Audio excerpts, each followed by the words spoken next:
साथियों नमस्कार। इस वक्त जनपद बस्ती में आज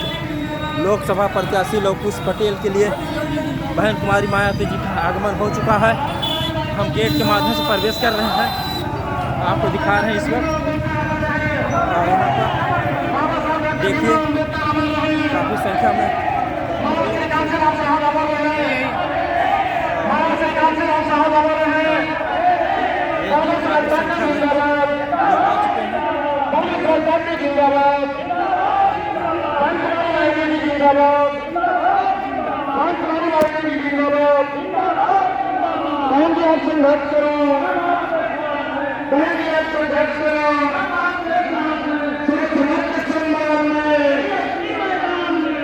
समाज के सम्मान में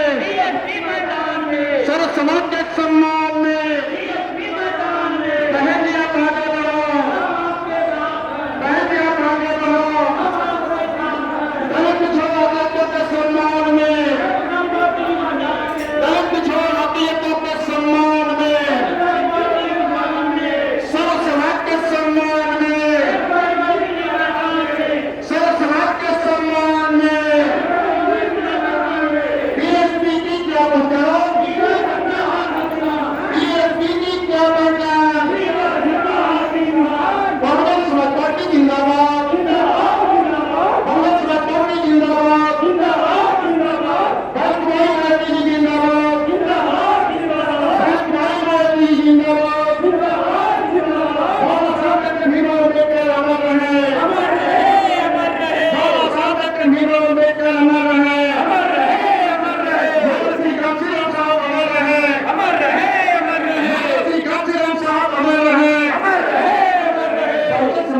जिंदाबाद जिंदाबाद जिंदाबाद भारत समाजवादी जिंदाबाद जिंदाबाद जिंदाबाद कुमारी मायावती जी जिंदाबाद जिंदाबाद जिंदाबाद कुमारी मायावती जी जिंदाबाद जिंदाबाद जिंदाबाद बहनी आप संघर्ष करो, हम आपके साथ हैं, बहनी आप संघर्ष करो, हम आपके साथ हैं। सब समाज के सम्मान में,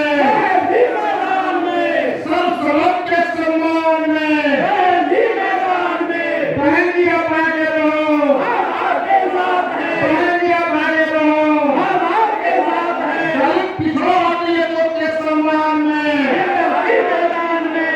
दलित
कुमारी भारती जी जिंदाबाद।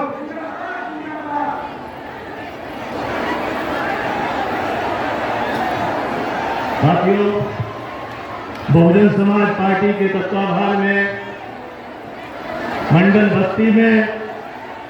जनपद बस्ती में आयोजित चुनावी जनसभा की मुख्य अतिथि बहुजन समाज पार्टी की राष्ट्रीय अध्यक्ष, उत्तर प्रदेश जैसे विशाल राज्य की 4 बार मुख्यमंत्री रही, सर्व समाज के न्याय पसंद लोगों की नेता, परम आदरणीय परम सम्मानित माननीय बहन कुमारी मायावती जी हम सबके बीच में आ चुकी हैं। मैं अपनी तरफ से, मंच के साथियों की तरफ से और इस जनसभा में उपस्थित समस्त लोगों की तरफ से परम आदरणीय परम सम्मानित माननीय बहन जी का बहुत बहुत हार्दिक स्वागत और अभिनंदन करता हूं। और ये चाहता हूं कि हमारे मंच पे उपस्थित लोग और आज इस विशाल जनसभा में आए हुए हमारी माताएं बहनें, हमारे नौजवान साथी, पिता तुल्य बुजुर्ग, मैं सबसे चाहूंगा कि वो अपने अपने स्थान पर खड़े होकर के और दोनों हाथ उठा करके जोरदार ताली बजा करके माननीय बहन जी का स्वागत करने का काम करें।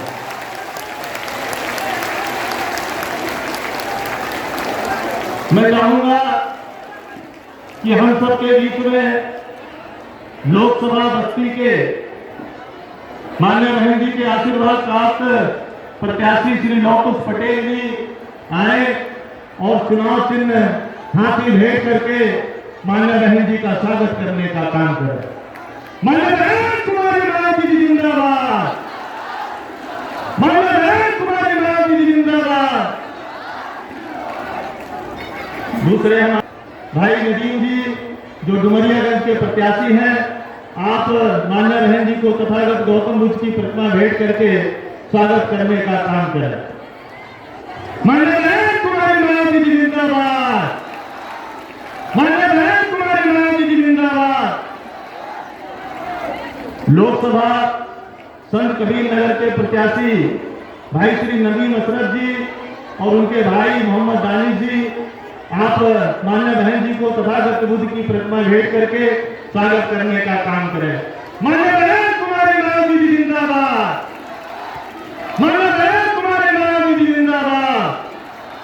बहुजन समाज पार्टी जिंदाबाद। साथियों, मैं निवेदन करूं माननीय बहन जी को हम सबको संबोधित करने के लिए, उससे पहले मैं चाहूंगा कि आप सब दोनों हाथ उठा करके जोरदार नारा लगा करके माननीय बहन जी का स्वागत करने का काम करें। माननीय बहन कुमारी मायावती जी जिंदाबाद, माननीय बहन कुमारी मायावती जी जिंदाबाद। अब मैं बड़े ही आदर और सम्मान के साथ निवेदन करूंगा कि माननीय बहन जी पोडियम में आए और हम सबको संबोधित करने की कृपा करें। आदर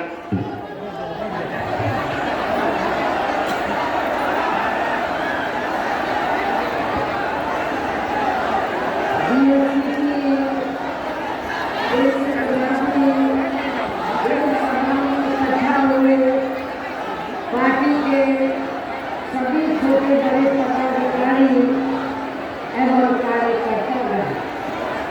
आज आप लोग देश में जहाँ आपके उत्तर प्रदेश स्टेट में भी लोकसभा के लिए हो रहे आम चुनाव में अपनी पार्टी के उम्मीदवारों के समर्थन में मुझे सुनने के लिए यहाँ इकट्ठा हुए हैं, तो उसके लिए मैं आप सभी लोगों का हार्दिक दिल से आभार प्रकट करती हूँ। वैसे आप लोगों को ये विदित है कि हमारी पार्टी कांग्रेस, बीजेपी व अन्य किसी भी विरोधी पार्टी तथा गठबंधन आदि के साथ मिलकर नहीं, बल्कि अकेले ही अपनी पार्टी के बलबूते पर पूरी तैयारी या दमदारी के साथ ये चुनाव लड़े। इसके साथ ही हमने टिकट बंटवारे के मौके में भी हर समाज के लोगों को उचित भागीदारी दी, जिनको कामयाब बनाने के लिए अपनी पार्टी के लोग पूरे जी जान से लगे। ये आपके मुस्लिम मंदिर में मुस्लिम आबादी काफी ज्यादा है,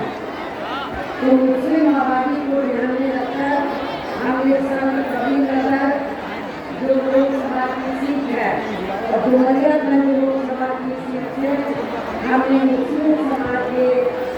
कार्यकर्ता को, पार्टी के सिपाही को, कार्यकर्ता को यहाँ से अपना प्रत्याशी बनाया। और आपके इधर बस्ती लोकसभा की सीट में अभी पिछले वर्ष का वोट काफी ज्यादा है, इसलिए हमने यहाँ पूरी समाज के अपने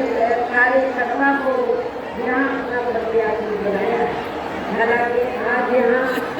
आपकी इकट्ठा हुई अपार भीड़ के जबरदस्त जोश को भी देखकर और मुझे भी ये काफी हद तक भरोसा हो गया है कि किसी बात की तरह इस बार भी आप लोग अपने प्रदेश से या लोकसभा चुनाव में अपनी पार्टी का बेहतर रिजल्ट जरूर लाएंगे। इसके लिए मैं आप लोगों का ध्यान कुछ जरूरी बातों की तरफ दिलाना चाहती हूँ और इस संबंध में विशेषकर मैं कांग्रेस, बीजेपी सहित अन्य सभी सहयोगी दलों के बारे में ये कहना चाहूँगी कि आज़ादी के बाद शुरू में केंद्र प्रदेश के काफी राज्यों में भी ज्यादातर सत्ता यहाँ कांग्रेस पार्टी के लिए हाथों में गई है कि कोई भी अधिकांश मामलों में रही गलत नीतियों एवं गलत कार्य प्रणाली आदि की वजह से फिर इस पार्टी को केंद्र में काफी राज्यों की भी सत्ता से बाहर होना पड़ा है। और मैं यही स्थिति एक सहयोगी पार्टियों की भी बनी गई है, जिसके कारण ही फिर पिछले कुछ वर्षों से बीजेपी के सहयोगी दल केंद्र एवं काफी राज्यों की भी सत्ता में काबिज हो गए हैं, लेकिन इनकी भी ताकत कर रही जातिवादी, पूंजीवादी, संकीर्ण, सांप्रदायिक व द्वेषपूर्ण नीतियों एवं कार्य प्रणाली आदि से तथा इनकी करनी में भी काफी अंतर होने की वजह से अब ऐसा लगता है इस बार की पार्टी की यानी कि भारतीय जनता पार्टी की केंद्र की सत्ता में आसानी से वापस आने वाली नहीं है। बशर्ते यदि ये चुनाव इस बार फ्री एंड फेयर होता है, पूरे तौर से फ्री एंड फेयर होता है तथा आम चर्चा के मुताबिक वोटिंग मशीनों में भी कोई गड़बड़ी आदि नहीं की जाती है और वैसे भी इस बार चुनाव में इनकी कोई भी पुरानी व नई चल रही नाटकबाजी, जुमलेबाजी व गारंटी आदि सामने आने वाली नहीं, क्योंकि अब देश की जनता काफी हद तक इस बात को समझ चुकी है कि इनकी पार्टी ने अब तक देश के विशेषकर गरीबों, मजदूर तबकों, मध्यम वर्गीय एवं अन्य मेहनत लोगों को जो इन्हें अच्छे चुने जाने के असल में प्रलोभन भरे वायदे किए हैं तथा अनेकों बाबा हमारी व कागजी गारंटी आदि दी है, तो उनका जमीनी हकीकत में अभी तक उन्होंने लगभग 1/4 हिस्सा निकालिए पूरा नहीं किया, बल्कि इसके स्थान पर इनका ज्यादातर समय व ताकत भी जहाँ इनके अपने चहेते रहे बड़े बड़े पूंजीपतियों एवं धंधा सेठों को ही ज्यादा से ज्यादा मालामाल व धनवान आदि बनाने में तथा उन्हें हर स्तर पर छूट देने में व बचाने में ही लगी रहती है, जिनके अधिकांश आर्थिक सहयोग से ही ये पार्टी व अन्य पार्टियां भी अपना संगठन चलाती हैं तथा चुनाव आदि भी लड़ाती है, जिसका काफी कुछ खुलासा बॉन्ड की आई रिपोर्ट से भी हो जाता है। इस संबंध में वैसे आप लोगों को जो मालूम है कि अभी कुछ दिन पहले माननीय सुप्रीम कोर्ट ने तो बॉन्ड के जरिए जिन जिन पार्टियों ने बड़े बड़े पूंजीपतियों व धना से पैसा लिया है तो उसकी रिपोर्ट का खुलासा किया है। और रिपोर्ट में क्या आया कि पूरे देश में तो बीएसपी को छोड़कर कांग्रेस, बीजेपी व अन्य और विरोधी पार्टियां इन्होंने इस देश के बड़े बड़े पूंजीपतियों व धनासेठों से बॉन्ड के जरिए तो अरबों खरबों रुपया अपनी पार्टी के संगठन को चलाने व चुनाव आगे लड़ाने के लिए दिया। ये रिपोर्ट में आया है। लेकिन बहुजन समाज पार्टी एक ऐसी पार्टी है, रिपोर्ट से खुलासा हुआ कि बहुजन समाज पार्टी एक ऐसी पार्टी है जिस पार्टी ने देश के किसी भी छोटे या बड़े पूंजीपति का धरना से एक चीज अपनी पार्टी के संगठन को चलाने व चुनाव आदि लड़ाने के लिए नहीं। इसलिए हमारी पार्टी बीएसपी मेंबरशिप के जरिए ही और जनवरी के मौके पर थोड़ा थोड़ा धन इकट्ठा करके चुनाव के दौरान भी थोड़ा थोड़ा धन इकट्ठा करके हमारी पार्टी अपने संगठन को चलाती है तथा चुनाव आदि भी लड़ाती है। इसके साथ ही अब ऐसा लगता है, इसके अलावा इसके साथ ही अब ऐसा लगता है कि कांग्रेस पार्टी की तरह ही बीजेपी ने भी केंद्र की तमाम सरकारी जांच एजेंसियों का ज्यादातर राजनीतिकरण कर दिया। आप लोगों को मालूम है जब केंद्र में कांग्रेस पावर में होती है तो वो सरकारी जांच एजेंसियों का दुरुपयोग करती है, राजनीतिकरण करती है। और जब बीजेपी पावर में आती है तो बीजेपी भी सरकारी जांच एजेंसियों का ज्यादातर दुरुपयोग करती है, राजनीतिकरण करती है। ये न समझती नहीं। इसके अलावा देश के किसानों की वर्तमान बीजेपी की सरकार ने शुरू से ही अपनी विभिन्न समस्याओं को लेकर काफी ज्यादा दुखी व परेशान रहे हैं और अभी भी हैं। जबकि यूपी में 4 बार हमारी पार्टी की रही सरकार ने इनके हितों का भी हर स्तर पर विशेष ध्यान रखा है। और इतना ही नहीं, आप लोगों को ये भी मालूम है हमारी पार्टी ने अपने चारों हुकूमतों के दौरान तो किसानों को समय से हमने खेती करने के लिए सस्ते साधन उपलब्ध कराए हैं और उनकी फसल का भी समय से हमने उचित दाम दिया है, जो आपको किसी भी पार्टी की सरकार ने यह उनका बंद कर दिया है। इतना ही नहीं, बल्कि केंद्र में वोट की रही कांग्रेस की सरकार की तरह ही वर्तमान भाजपा सरकार में भी इनकी जातिवादी, हीन, सांप्रदायिक एवं पूंजीवादी सोच रणनीतियों के चलते ही पूरे देश में सब समाज में से खासकर गरीबों, दलितों, आदिवासियों, पिछड़े वर्गों, मुस्लिम एवं अन्य धार्मिक अल्पसंख्यक समाज के लोगों का भी पूर्ण रूप से विकास व उत्थान आदि नहीं हो सका है। और इस संदर्भ में वैसे आप लोगों को ये मालूम है कि पूरे देश में यहाँ दलितों, आदिवासियों एवं अन्य पिछड़े वर्गों का सरकारी नौकरियों में वर्षों से अधूरा पड़ा आरक्षण का कोटा भी अभी तक पूरा नहीं भरा गया है। विशेषकर एससी व एसटी वर्गों के सरकारी कर्मचारियों का पदों के लिए आरक्षण भी अब काफी ज्यादा प्रभावहीन बना दिया गया है। और आप लोगों को ये मालूम है जब समाजवादी पार्टी सत्ता में थी तो समाजवादी पार्टी ने इन वर्गों के कर्मचारियों का पदों के लिए आरक्षण बिल्कुल ही समाप्त कर दिया था, खत्म कर दिया था। तो क्या आप लोग दलित और आदिवासी लोग क्या आप लोग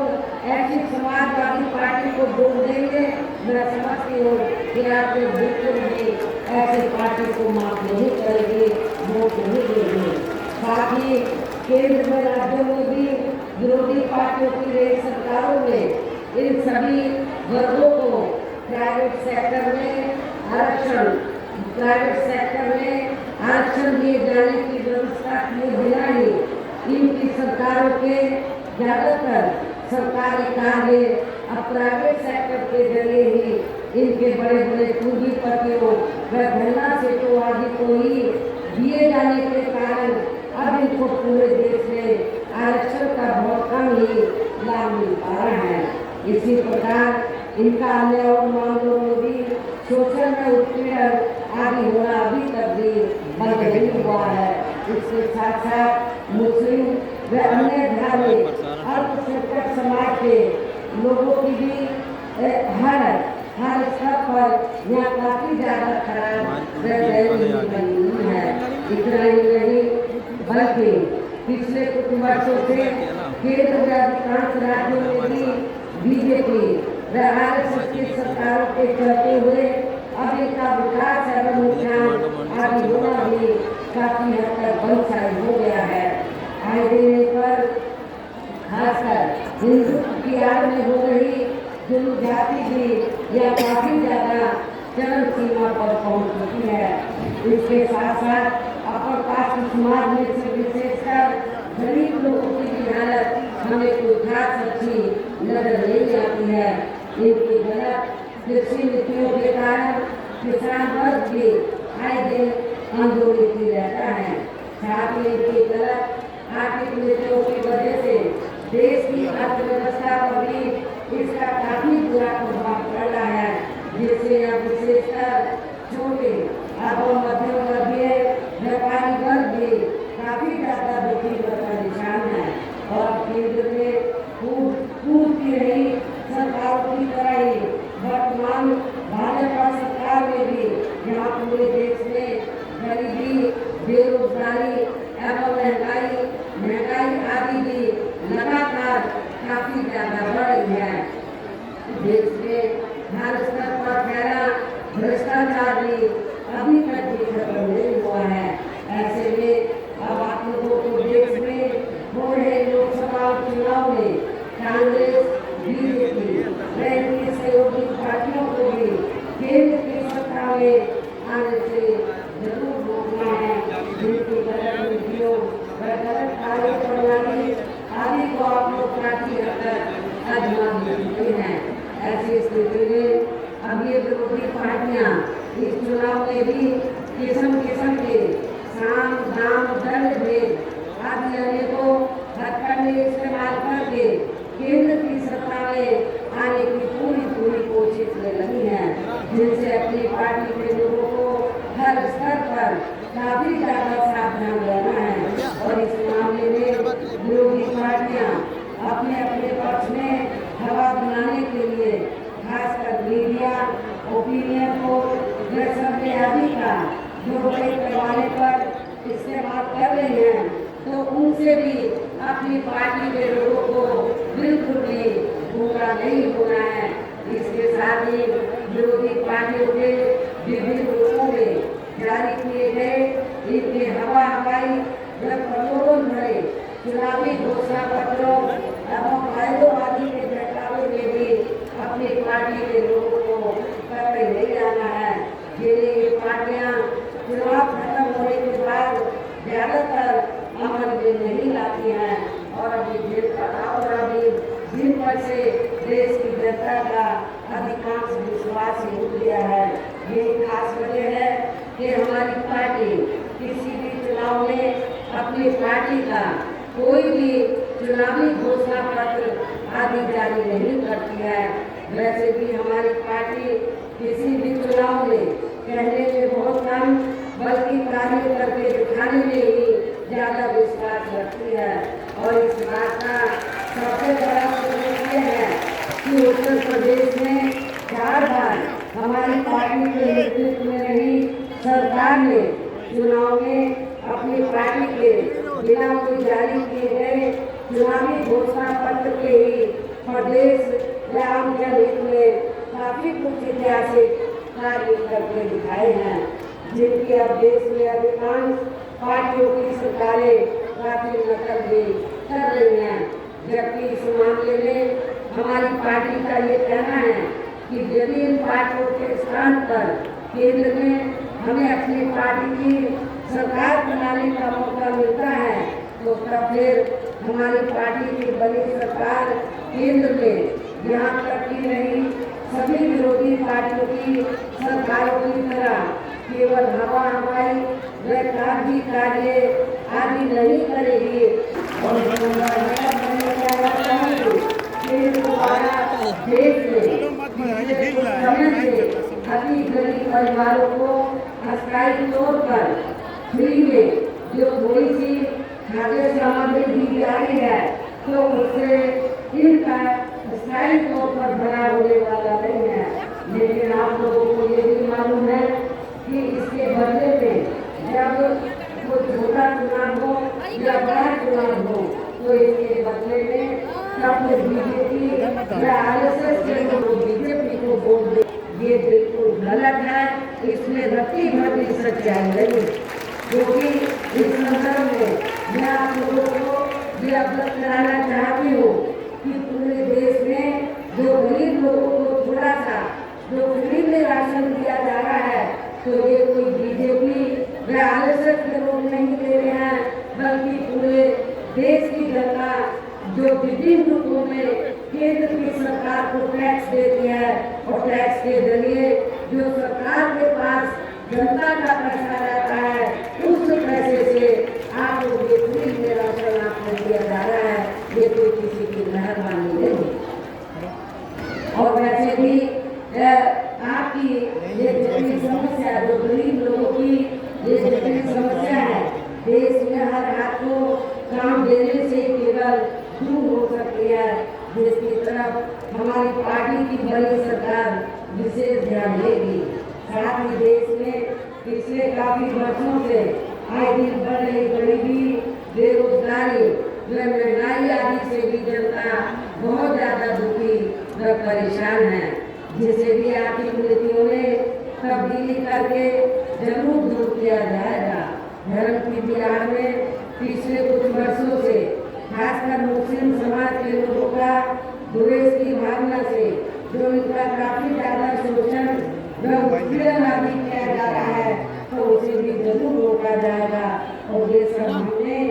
अपनी यूपी की रही सरकार में काफी कुछ करके दिखाया है। इसके अलावा हमने यूपी में सब समाज में से गरीब एवं बेरोजगार लोगों को बेरोजगारी भत्ता आदि न देकर उन्हें बड़ी तादाद में रोटी रोटी के साधन भी उपलब्ध कराए हैं, जो अभी कार्य के अधिकांश ठंडे पड़े हैं, जिनको फिर केंद्र में बीएसपी की सरकार बनने पर प्राथमिकता दी जाएगी। कहने का तात्पर्य ये है देश में इस समय हो रहे लोकसभा चुनाव में विरोधी पार्टियों के जारी किए गए उनके हवा हवाई व प्रलोभन भरे चुनावी घोषणा पत्रों आदि के बहकावे में अब यहाँ खासकर देश के अति गरीबों मजदूरों बेरोजगारों एवं अन्य मेहनत लोगों को बिल्कुल भी नहीं आना है। और अभी ने ऐसी सभी विरोधी पार्टियों को हर हालत में केंद्र की सत्ता में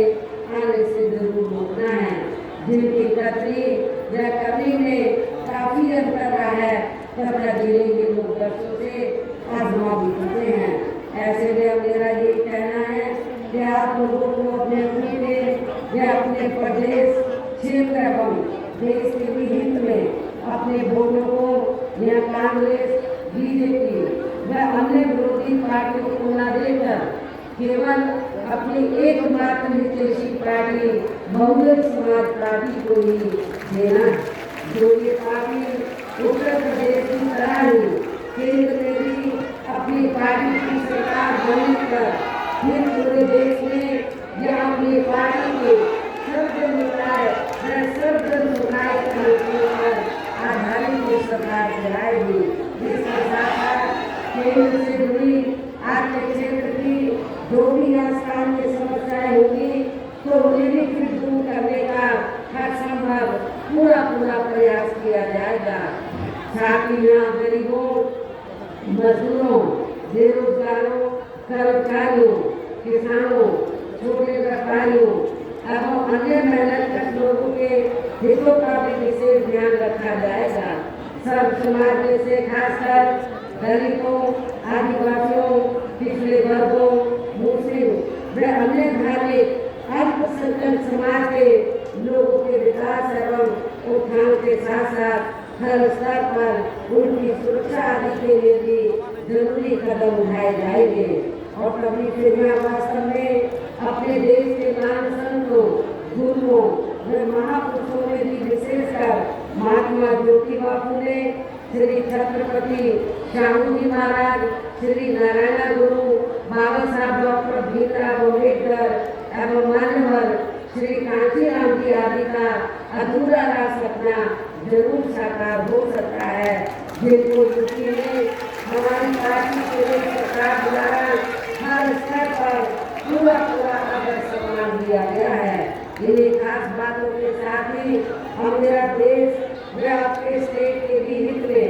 आपके क्षेत्र के भी हित में ये कहना है कि हमारी पार्टी ने यहाँ जिनको भी आपके बस्ती मंडल में यहाँ जिनको भी लोकसभा के लिए चुनाव के मैदान में उतारा है, जो आपके सामने मंच पर भी मौजूद है, तो उन्हें आपको जरूर कामयाब बनाना है। जिसके लिए यहाँ पार्टी के सभी स्तर के छोटे बड़े पदाधिकारी एवं कार्यकर्तागण अपने जी जान से लगे। हर जिसके लिए हमारी पार्टी के सभी स्तर के छोटे बड़े कार्यकर्ता पदाधिकारीगण पूरे जी जान से लगे हैं। और मैं आपको हमने अंत में मेरा यही कहना है कि आप लोगों को वोट करने वाले दिन यहाँ बीएसपी ने अपने सभी लोकसभा उम्मीदवारों को अर्थात बस्ती लोकसभा की सीट से हमने सभी श्री लवकुश पटेल को, आपके नौजवान साथी को चुनाव के मैदान में उतारा है। लोकसभा की सीट से हमने मोहम्मद नदीम मिर्जा को हमने टिकट दिया है। संत कबीरनगर लोकसभा की सीट से हमने सैयद नदीम अशरफ को चुनाव के मैदान में उतारा है। मेरी आप लोगों को यही कहना है कि आप लोगों को बहुजन समाज पार्टी के इन तीनों प्रत्याशियों को बीएसपी का जो चुनाव चिन्ह हाथी चुनाव चिन्ह के सामने वाले बटन को दबाकर इनको भारी वोटों के अंतर से जरूर कामयाब बनाना है, जिताना है। इस खास अपील के साथ ही मैं अपनी बात यही समाप्त करती हूँ। जय भीम, जय भारत।